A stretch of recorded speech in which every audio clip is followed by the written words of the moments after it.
भारत इन दिनों एक नई तरह की समस्या से जूझ रहा है। ये समस्या है इंटरनेशनल इमेज को मेंटेन करने की समस्या। और इस समस्या में भी जो नया जुड़ाव हुआ है, जो नई घटना आई है, वो घटना है पुलित्जर प्राइज को लेकर। हिंदुस्तान के 3 फोटोग्राफर्स को पुलित्जर प्राइज दिया गया है। मगर वो पुरस्कार क्यों दिया गया है? वो पुरस्कार दिया गया है कश्मीर में उनके द्वारा की गई फोटोग्राफी के लिए।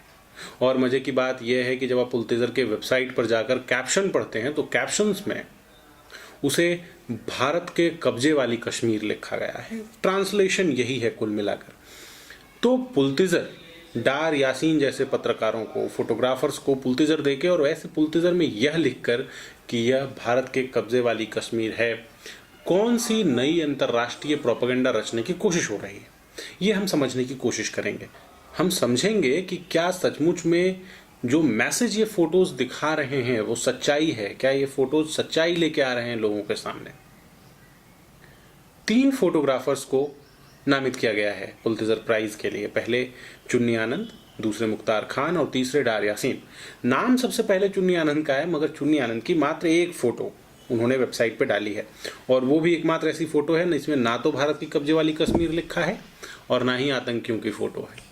वो फोटो भारत के एक सैनिक की है और इसके लिए हम चुन्नी आनंद के आभारी हैं। मगर बाकी के जो 2 फोटोग्राफर्स हैं इनके बारे में बात करना जरूरी है।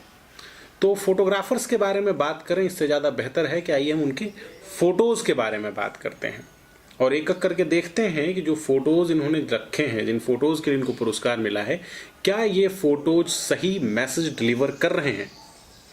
कहते हैं कि एक तस्वीर 100 शब्दों के बराबर होती है, 1000 शब्दों के बराबर होती है। मगर क्या एक फोटो कहानी को पूरी तरीके से बताती है? मुझे नहीं लगता। इस तस्वीर को देखिए।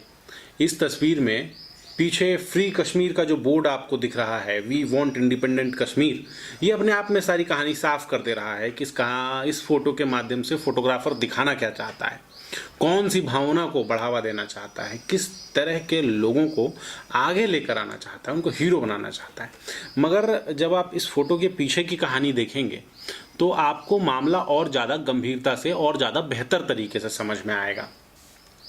ये फोटो जिस प्रदर्शन का है वो प्रदर्शन 23 अगस्त को हुआ था। अब इस न्यूज़ रिपोर्ट को देखिए।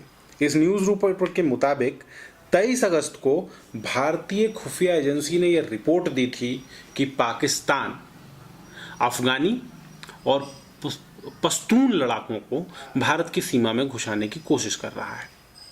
और इसी दिन जम्मू कश्मीर के अलग अलग हिस्सों में प्रदर्शन हुए। कोशिश क्या की जा रही थी? एक तरफ विदेशी आतंकी, विदेशी देश दूसरे देश के मदद से, पाकिस्तान के मदद से देश में घुस रहे थे और उसी समय उनके जो कलपुर्जे, छोटे छोटे कलपुर्जे उन्होंने जो प्लांट कर रखे हैं जम्मू कश्मीर के अलग अलग हिस्सों में, वो प्रदर्शन कर रहे थे। इस प्रदर्शन के पीछे मकसद क्या था? मकसद था सेना का ध्यान भटकाना। मगर अफसोस वो उसमें कामयाब नहीं रह पाए और इस फोटो के माध्यम से जो मैसेज देना चाहते हैं डारा में, वो उसमें भी कामयाब नहीं हो पाएंगे। इस दूसरी तस्वीर को देखिए। इस तस्वीर का कैप्शन बताता है कि भारत के कब्जे वाली कश्मीर में एक 11 साल का बच्चा, उसे भारतीय सैनिकों ने मुठभेड़ के दौरान मार दिया। मगर क्या यह सच्चाई है? इन न्यूज रिपोर्ट्स को देखिए। इन न्यूज रिपोर्ट्स के मुताबिक जब यह घटना हुई उस समय पूरी कहानी क्या थी? कुछ आतंकवादी एक बिल्डिंग में छुपे हुए थे और उस बिल्डिंग में जब वो थे तो वहां पे 3 और लोग थे जो उनके साथ थे, जिसमें से कि एक 11 साल का ये बच्चा था आतिफ, और 2 और लोग थे। जब मुठभेड़ शुरू होने वाली थी तो उनमें से एक भाग गया, 2 वहां बचे रहे। 2 को सैनिकों ने बचा लिया मगर आतिफ मारा गया। ये आपको उन परिवारों के चेहरे की खुशी नहीं दिखाएंगे जिनको सेना ने बचाया, मगर आपको आतिफ का रोना दिखा रहे हैं। द स्क्रॉल ने इसके ऊपर एक और स्टोरी की है। उस स्टोरी को अगर आप देखें तो द स्क्रॉल क्या कह रहा है कि दरअसल कुछ आतंकी आतिफ की बहन के साथ शादी करना चाहते थे मगर परिवार वालों ने मना कर दिया। उससे खार खाए आतंकवादी, इन्होंने आतिफ के परिवार का, आतिफ समेत उसके परिवार के 3 लोगों को बंदी बना लिया। जब सेना को इस बात का पता चला तो सेना ने उस बिल्डिंग को चारों तरफ से घेरा कार्यवाही शुरू की, मगर जब आतंकियों को लगने लगा कि अब वो बच नहीं पाएंगे तो उन्होंने आतिफ को मार डाला। आतिफ मर गया, मगर आतिफ की कब्र के ऊपर ये जो जहर के बीज बो रहे हैं, ये कब मरेंगे? अगर आज आतिफ जिंदा होता तो शायद वो चीख चीख के बताता कि सच्चाई क्या है, मगर अफसोस आतिफ नहीं है। सिर्फ आतिफ के लाश की एक तस्वीर के ऊपर हो रही राजनीति है, प्रोपेगेंडा है, मगर ये तस्वीर पूरी कहानी नहीं बता रही। अब इस तीसरी तस्वीर को देखिए। इस तस्वीर को देख के किसी को भी बुरा लगेगा, खास करके अभी जब लॉकडाउन के समय में जब पुलिस हर जगह रोक रही है, किसी को लगेगा कैसी बात है, कश्मीरियों को ऐसे रोक के उनके साथ जबरदस्ती की जा रही है, ऐसे चेकिंग होती है क्या? मगर पूरे कॉन्टेक्स्ट को समझिए कि जब ये तस्वीर खींची गई उस समय हो क्या रहा था। बीबीसी की इस रिपोर्ट को देखिए। बीबीसी की एक रिपोर्ट बता रही है, उसी दिन की रिपोर्ट है जिस दिन की ये फोटो है, उसी दिन की रिपोर्ट है। ये रिपोर्ट में बीबीसी का संवाददाता बता रहा है कि कश्मीर में लोगों में बहुत ज़्यादा गुस्सा है और ये ड्राइवर कह रहा है कि कश्मीर के लोगों के अंदर ज्वालामुखी भरा पड़ा है जो कभी भी फट सकता है। अब कश्मीर के लोगों के अंदर ये गुस्सा क्यों भरा है, ये नफरत क्यों भरा है, ये भी बहस का विषय है, ये भी सोचने का विषय है, मगर इसके बारे में बाद में सोचेंगे। अब आप ये बताइए कि जब स्थितियां इतनी विस्फोटक बनी हो, जब लोगों के अंदर गुस्सा इस कदर भरा हो, उस समय पुलिस क्या आपकी जांच नहीं करेगी? और ऐसी स्थितियों में जैकेट के अंदर देखना क्या कोई गुनाह है, क्या कुछ गलत है? तो यहां पे भी फोटो कुछ और ही मैसेज देने की कोशिश कर रही है, मगर वो मैसेज सही नहीं है। स्वतंत्रता भारत के हर नागरिक का मूल अधिकार है। भारत के हर नागरिक को यह अधिकार है कि वो जब चाहे, जहां चाहे, जैसे चाहे घूम सकता है, अगर वो किसी और को परेशान नहीं कर रहा है। और ये अधिकार कश्मीरियों को भी है। ये बहुत अफसोस की बात है कि इस लड़के को इस तरह पुलिस रास्ते में रोककर चेक कर रही है, मगर क्यों कर रही है? उन लोगों के कारण कर रही है जिन्होंने अपने आतंक के व्यापार के कारण कश्मीर को आज एक युद्ध क्षेत्र में बदल दिया है। जिन्होंने कश्मीर में आतंक की पौध बोई है, वो इसके लिए दोषी है। और मुझे इस बात का पूरा भरोसा है कि जैसे जैसे सरकार सख्त कदम उठाते जाएगी, वैसे वैसे स्थिति खत्म होती जाएगी। और ये लड़का जिसे आज रास्ते में रोका गया है, वह कुछ सालों के बाद बेखौफ कश्मीर के सड़कों पर घूम पाएगा। उसे इस बात का डर नहीं होगा कि कोई उसे गोली मार देगा, कहीं बम फट जाएगा या कोई पुलिस वाला उसे रोकेगा। अब इस तस्वीर को देखिए। इस तस्वीर में ये महिलाएं आपको बेचारी लग रही होंगी। ऐसा एक बारगी देख के लग रहा है कि इनके पुलिस ने लाठी मार रही है और ये लाठी से बचने की कोशिश कर रही हैं, डरी हुई हैं। इनकी आंखों में वो कातरता आपको दिखाई दे रही होगी, मगर क्या ये सच्चाई है? ये दूसरी फोटो देखिए। ये फोटो भी दार यासीन ने ही खींची है, उसी प्रोटेस्ट की फोटो है और उसके जस्ट एक दिन के बाद वॉशिंगटन पोस्ट की एक रिपोर्ट में फोटो लगी है। इस फोटो में आपको डर दिख रहा है? नहीं। इस फोटो में आपको गुस्सा दिख रहा है, इस फोटो में आपको एग्रेसिवनेस दिख रहा है। क्यों? ये प्रोपेगेंडा का तरीका है। उस समय जिस समय वॉशिंगटन पोस्ट की रिपोर्ट छपी थी, उस समय यह दिखाना था कि कश्मीर में गुस्सा है। आप उस समय का पूरा नैरेटिव याद कीजिए। उस समय का पूरा नैरेटिव यही चल रहा था कि कश्मीरियों में गुस्सा है, लोग आतंकवादी बन जाएंगे, कश्मीर में जगह जगह बड़े बड़े प्रदर्शन होंगे, गोलियां चलेंगी। मगर वो प्रोपेगेंडा सफल नहीं हुआ, वो प्रोपेगेंडा फेल हो गया। तो ये अभी का नया प्रोपेगेंडा है। अभी ये नहीं दिखाना कि कश्मीरी गुस्से में है, अभी ये दिखाना है कि कश्मीर के लोग डरे हुए हैं। इसीलिए उस प्रोपेगेंडा के हिसाब से फोटो चलाई जा रही है। इस फोटो को पुरस्कार दिया जा रहा है, विश्व के अलग अलग मंचों में ये फोटो दिखाई जाएगी और इसे एक फोटो के माध्यम से भारत की छवि गढ़ने की कोशिश होगी। अब आइए बात करते हैं वॉशिंगटन पोस्ट की रिपोर्टर नीहा मसीह पर, जिन्होंने अगले ही दिन ये रिपोर्ट की थी, जिन्होंने आर्टिकल लिखा था वॉशिंगटन पोस्ट के लिए। आप इनके फेसबुक टाइमलाइन पे जाइए, इनके ट्विटर टाइमलाइन पे जाइए, विजन आपका बहुत क्लियर हो जाएगा कि ये करना क्या चाह रहे हैं। इनके ट्विटर का जो पिंड पोस्ट है, सबसे ऊपर का पोस्ट, उसमें ये शाहीन बाग के शेरनियों के गुण गा रही हैं। खैर गलत नहीं है, न्यूज़ है, कवर करना चाहिए, सही बात। लेकिन एक भी न्यूज ऐसा नहीं है इनके पूरे टाइमलाइन में जो भारत की, इंडिया की एक पॉजिटिव इमेज प्रेजेंट करे। इनके फेसबुक टाइमलाइन पे जाइए, अलग जहर बो के रखा है इन्होंने। तो ये कोई एक आदमी नहीं है, ऐसा नहीं है कि कोई एक फोटोग्राफर है या कोई एक पत्रकार है, कोई एक राइटर है जो भारत की छवि खराब करना चाहता है। ये पूरे के पूरे लिबरल्स का एक गैंग है। ये वो गैंग है जिसका रोजगार ही इस पे चलता है कि टकराव कहाँ है, कॉन्फ्लिक्ट कहाँ है। तो जब 370 हटाने के बाद जब ये कॉन्फ्लिक्ट खत्म हो रहा है, जब ये टकराव खत्म हो रहा है, तो वो इससे इनसे बर्दाश्त नहीं हो रहा। ये उन लोगों को दोबारा भड़काने की कोशिश कर रहे हैं जिन लोगों के मन में कहीं आतंक की भावना थी, कुछ ऐसा करने की भावना थी, मगर वो दब गई थी। वो भी अब सोच रहे थे कि विकास के योजनाएं आ रही हैं, सरकार फंड दे रही है, हम साथ में नहीं। अब ये दोबारा हीरोज क्रिएट कर रहे हैं।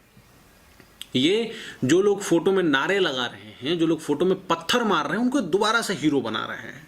और उस फीलिंग को, वो जो बिट्रियल की फीलिंग कश्मीरियों के अंदर इन्होंने भरी थी, उसको ये दोबारा जिंदा करने की कोशिश कर रहे हैं। मगर अब नहीं लगता कि ये प्रयास इनके सफल होंगे, या इसके कोई चांसेस कहीं से दूर दूर तक नहीं दिख रहे हैं। अब इस तस्वीर को देखिए, ये लिबरल्स की सबसे फेवरेट तस्वीरों में से एक है। लाठी भांजते सैनिक, लाठी भांजते अर्धसैनिक बल के लोग। क्योंकि इस फोटो को मिस रिप्रेजेंट करवाना बहुत आसान है, बहुत आसान। आप इसके साथ कुछ भी चला सकते हैं। इसके साथ आप अपने किसी भी तरह के इरादों को साबित करने के लिए इस फोटो का इस्तेमाल कर सकते हैं। मगर इस फोटो के पीछे की असलियत क्या है? कैप्शन बताता है कि कश्मीर में एक कॉलेज के बच्चे एक 3 साल की बच्ची के साथ हुए बलात्कार का विरोध कर रहे थे, और उस दौरान पुलिस ने उनके साथ, अर्धसैनिक बलों ने उनके साथ ऐसा व्यवहार किया, उनकी गाड़ियां तोड़ी। मगर घटना की सच्चाई क्या यही है? द प्रिंट की ये रिपोर्ट देखिए। द प्रिंट की ये रिपोर्ट बताती है कि 8 तारीख को ये बलात्कार की घटना हुई थी, और उसके मात्र एक दिन के बाद, उसके जस्ट अगले दिन 9 मई को ही उस व्यक्ति को गिरफ्तार कर लिया गया था जो इसका आरोपी था। मगर उसके बावजूद 14 से 15 तारीख तक कश्मीर के जगह जगह पे प्रदर्शन होते रहे। और प्रदर्शन ऐसे प्रदर्शन नहीं थे कि बैठ के कोई नारे लगा रहा था, कश्मीर में आग लगाई जा रही थी। आरोपी के गिरफ्तार हो जाने के बाद सुरक्षा बलों की गाड़ियों पर पथराव किया जा रहा था। अब बताइए, ऐसा कौन सा प्रदर्शन है जो आरोपी के गिरफ्तार हो जाने के बाद भी चालू रहता है और उसमें आगे लगाई जाती है? तो इससे साफ समझ आ रहा है कि प्रदर्शन का बहाना भले उन्होंने इस बात को बनाया था, इस छोटी सी बच्ची के बलात्कार के ऊपर भी, लेकिन उन्होंने राजनीति की। इस मामले को विषय बनाकर उन्होंने घाटी में आतंक फैलाने की कोशिश की। और अगर सुरक्षा बलों की गाड़ी पर पत्थर बरसाए जाएंगे तो उसके बाद इस तरह की लाठीचार्ज कोई गलत घटना नहीं है, बहुत सामान्य सी घटना है। तो ये तस्वीर भी आधी अधूरी कहानी ही लोगों के सामने रख रही है। अब इस तस्वीर को देखिए। तस्वीर में क्या है? एक आंदोलनकारी, आतंकवादी नहीं, आंदोलनकारी, कैप्शन के हिसाब से एक आंदोलनकारी अर्धसैनिक बलों की गाड़ी पर पत्थर बरसा रहा है। गाड़ी के हालात देखिए, गाड़ी टूट चुकी है, जगह जगह से हालत खराब है। सबने इस तस्वीर को देखा और सबने उस आंदोलनकारी के बारे में सोचा। 1 मिनट के लिए आंखें बंद कीजिए और उस सैनिक के बारे में सोचिए जो स्टीयरिंग व्हील के पीछे बैठा है, जो अपने घर से दूर है क्योंकि देश की रक्षा करना चाहता है।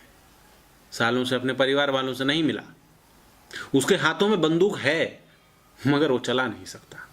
क्यों नहीं चला सकता? क्योंकि मानवाधिकार आयोग आ जाएगा, मानवाधिकार की बातें करने वाले आ जाएंगे।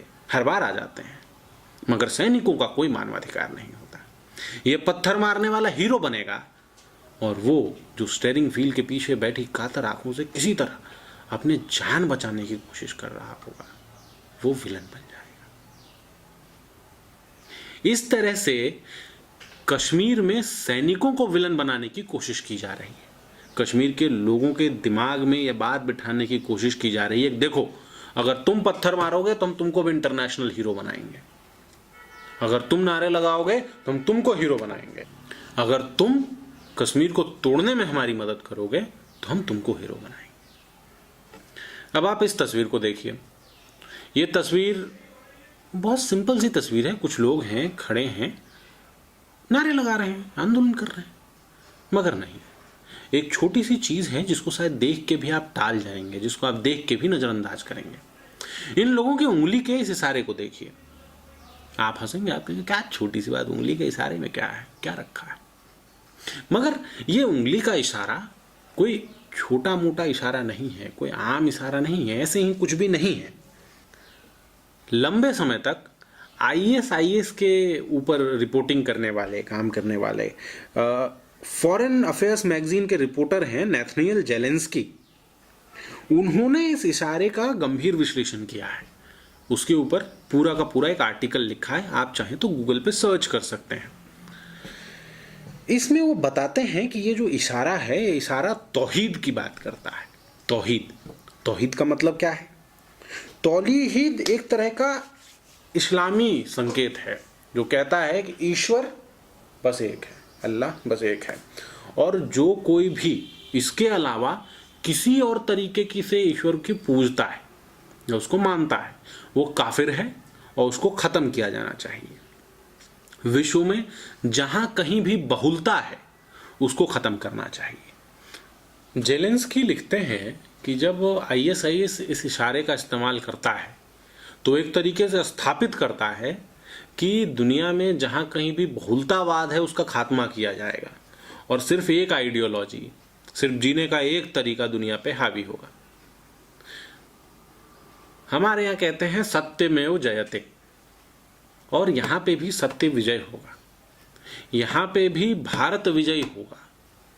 कोई कुछ समय के लिए भारत की छवि को खराब कर सकता है इस तरह के दुष्प्रचार करके, लेकिन इनसे हमें डरने की भी जरूरत नहीं है। ये भारत को कोई बहुत ज्यादा नुकसान नहीं पहुंचाएंगे। मगर एक चीज जरूरी है ये पहचानना कि जब इस तरह के दुष्प्रचार किए जा रहे हैं उस समय कौन देश के साथ खड़ा है और कौन देश के खिलाफ खड़ा है, कौन धर्म के साथ खड़ा है और कौन अधर्म के साथ खड़ा है।